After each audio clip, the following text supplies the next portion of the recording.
तर नमस्कार, जय महाराष्ट्र. मीच आहे प्रथमेश आणि तुम्ही पाहत आहात जॉब्स आणि बरंच काही. तर मित्रांनो, आज आपण एका सेंट्रल गव्हर्नमेंटच्या व्हॅकन्सीबद्दल तुम्हाला सविस्तर माहिती सांगणार आहे.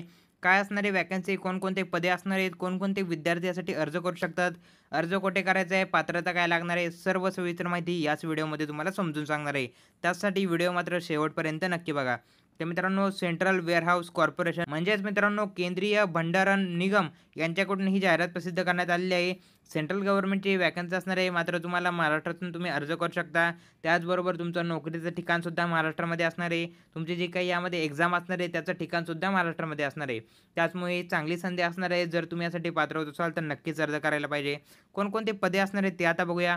पण त्याआधी मित्रांनो, चॅनलवरती नवीन असाल, तर चॅनलला सबस्क्राईब करायला विसरू नका. कारण मित्रांनो, आपल्या चॅनलवरती रोज सकाळी तुम्हाला ठीक 11 वाजता तुमच्यासाठी एका नवीन जॉबची जाहिरात तुमच्यापर्यंत पोहोचवली जाते. त्यासाठी तुम्ही चॅनलला सबस्क्राईब करून ठेवा, जेणेकरून तुम्हाला रोज सकाळी 11 वाजता तुमच्यापर्यंत एका जॉबची जाहिरात पोहोचून जाईल. तर चला बघूया पदे कोणती असणार आहेत. तर मित्रांनो, यामध्ये टोटल 2 पदे वेगवेगळी असणार आहेत. पहिलं जे पद असणार आहे मित्रांनो, ते असणार आहे ज्युनियर पर्सनल असिस्टंट. हे पहिलं पद असणार आहे. त्यासाठी एकूण जागा 16 असणार आहेत. त्याचबरोबर इथे पदांचं विश्लेषण कॅटेगरी वाईज केलेलं आहे. ते तुम्ही सविस्तर इथे बघून घ्या. त्याचबरोबर पगार जो असणार आहे तुम्हाला 29,000 पासून 93,000 इतकी तुमची सॅलरी राहणार आहे. मित्रांनो, पगार हा चांगल्या लेव्हलचा तुम्हाला असणार आहे. त्याचमुळे यासाठी तुम्ही प्रयत्न करणे गरजेचं असणार आहे. एज लिमिट इथे बघा 28 वर्ष जास्तीत जास्त एज लिमिट हा क्रायटेरिया इथे तुम्हाला राहणार आहे. ही जी एज लिमिट असणार आहे मित्रांनो, ओपन कॅटेगरीसाठी असणार आहे. इतर ज्या काही कॅटेगरी आहे त्यांच्यासाठी एज रिलॅक्सेशन एजमध्ये सूट दिली जाणार आहे. त्याचबरोबर दुसरं जे पद असणार आहे ते असणार आहे ज्युनियर एक्झिक्युटिव्ह राजभाषा. त्यासाठी टोटल ज्या व्हॅकन्सी असणार आहे 6 असणार आहे. अनरिझर्व्ह कॅटेगरीसाठी 5 व्हॅकन्सी आणि ओबीसीसाठी 1 व्हॅकन्सी. अशा टोटल 6 व्हॅकन्सी असणार आहे. पगार सेमच असणार आहे. 29,000 पासून 93,300 तुमची सॅलरी असणार आहे. एज लिमिट बघा 28 वर्ष मॅक्सिमम एज लिमिट तुम्हाला राहणार आहे ओपन कॅटेगरीसाठी. त्यानंतर आता बघूया एज रिलॅक्सेशनमध्ये सूट कोणत्या-कोणत्या कॅटेगरीसाठी दिली जाणार आहे, ते आपण सविस्तर बघून घेऊया. तर इथे मित्रांनो एज रिलॅक्सेशनबाबत सविस्तर माहिती दिली आहे. एस-सी, एस-टी कॅटेगरीसाठी 5 वर्षाची एज रिलॅक्सेशन वयामध्ये सूट दिली जाणार आहे. त्याचबरोबर ओबीसी कॅटेगरीसाठी 3 वर्ष. त्याचबरोबर डिसेबिलिटी पर्सनसाठी 10 वर्षाची वयामध्ये सूट दिली जाणार आहे. एक्स सर्व्हिसमॅनसाठी 3 वर्षाची सूट. त्याचबरोबर आता सर्वात महत्त्वाची बाब म्हणजे यासाठी तुमची पात्रता काय लागणार आहे, ते आता आपण बघून घेऊया. पात्रतेबाबत सविस्तर माहिती ते प्रोव्हाईड केली आहे त्यांनी. इथे बघा पद पहिलं ज्युनियर पर्सनल असिस्टंट. त्यासाठी पात्रता बघा ग्रॅज्युएट इन एनी डिसिप्लिन. म्हणजे तुमच्याकडे कोणत्याही शाखेची पदवी असेल तर इथे तुम्हाला चालणार आहे. त्याचबरोबर तुम्हाला at least 1 years course in office management and secretary practice or equivalent हे तुम्हाला इथे लागणार आहे. त्याचबरोबर short hand speed 18 words per minute in English and 14 words per minute in English typing इथे तुम्हाला लागणार आहे. त्याचबरोबर डिझायरेबलमध्ये बघा प्रोफिशियन्सी इन शॉर्ट हँड और टायपिंग इन हिंदी हे तुम्हाला डिझायरेबल असणार आहे. हे तुमच्याकडे नसेल तरीसुद्धा तुम्ही या क्रायटेरियावरती अर्ज इथे करू शकता. एक्सपिरियन्स तुम्हाला कोणत्याही प्रकारचा यामध्ये लागणार नाही. एक्सपिरियन्समध्ये नील दिले आहे.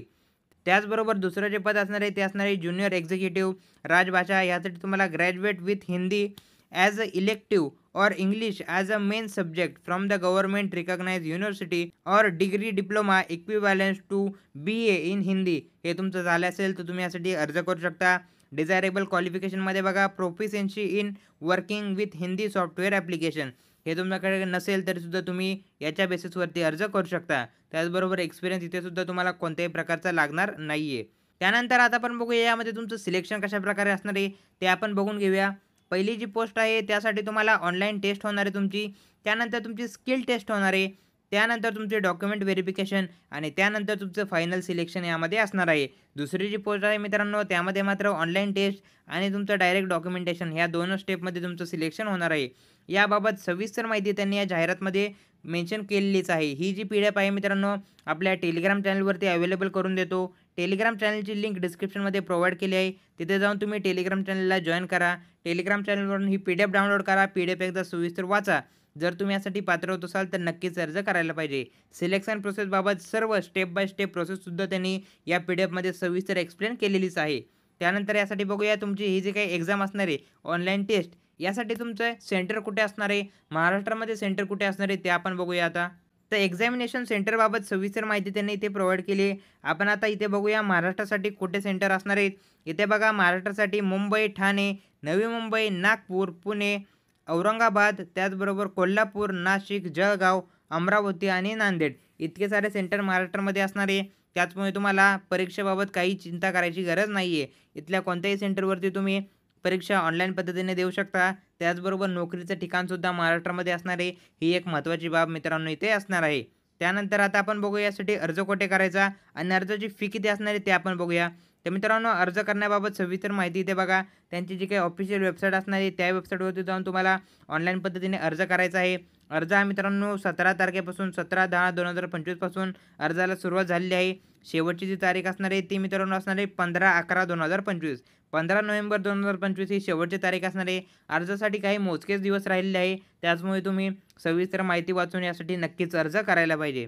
त्यानंतर मित्रांनो यासाठी ॲप्लिकेशन फी किती राहणार आहे ते बघा इथे. इथे मित्रांनो SC, ST, PWD, ex serviceman आणि महिलांसाठी ॲप्लिकेशन फी इथे काहीच लागणार नाही आहे. फक्त तुम्हाला इंटिमेशन चार्जेस ₹500 इथे तुम्हाला भरायचे आहे. म्हणजे टोटल जी फीज लागणार आहे ती ₹500 लागणार आहे.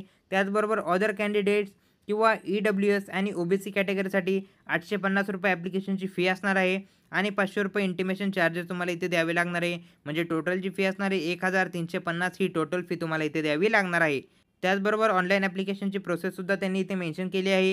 ही जी असणार आहे मित्रांनो ऑफिशियल वेबसाईट असणार आहे. इथे जाऊन तुम्हाला ऑनलाईन पद्धतीने अर्ज करायचा आहे. ही वेबसाईट आपल्या डिस्क्रिप्शनमध्ये मेन्शन करून देतो. तिथे जाऊन तुम्ही ऑनलाईन पद्धतीने अर्ज यासाठी करू शकता. तर अशा प्रकारे मित्रांनो ही जाहिरात आज आपण डिटेलमध्ये बघितली आहे. अर्जासाठी काही मोजकेच दिवस राहिले आहे. जर तुमची पात्रता असेल त्यासाठी लवकरात लवकर अर्ज केला पाहिजे. तर अशा प्रकारे ही जाहिरात मित्रांनो आज आपण सविस्तर पद्धतीने बघितली आहे. जाहिरातीबाबत कोणत्याही प्रकारचा डाऊट असेल तर कमेंट सेक्शनमध्ये नक्की कमेंट करा किंवा तुम्हाला अर्जाबाबत काही डाऊट असेल तरीसुद्धा कमेंट सेक्शनमध्ये कमेंट करू शकता. आणि अशाच प्रकारच्या नवनवीन जॉब अपडेट्सची माहिती तुमच्यापर्यंत सर्वात प्रथम पोहोचावी त्यासाठी चॅनलला सबस्क्राईब करायला विसरू नका. डेली तुमच्यापर्यंत रोज सकाळी 11 वाजता एका नवीन जॉबची जाहिरात पोहोचवण्याची जिम्मेदारी आमची असणार आहे. त्यासाठी चॅनलला लाईक करा, शेअर करा, सबस्क्राईब करायला विसरू नका. भेटूया पुढच्या व्हिडिओमध्ये.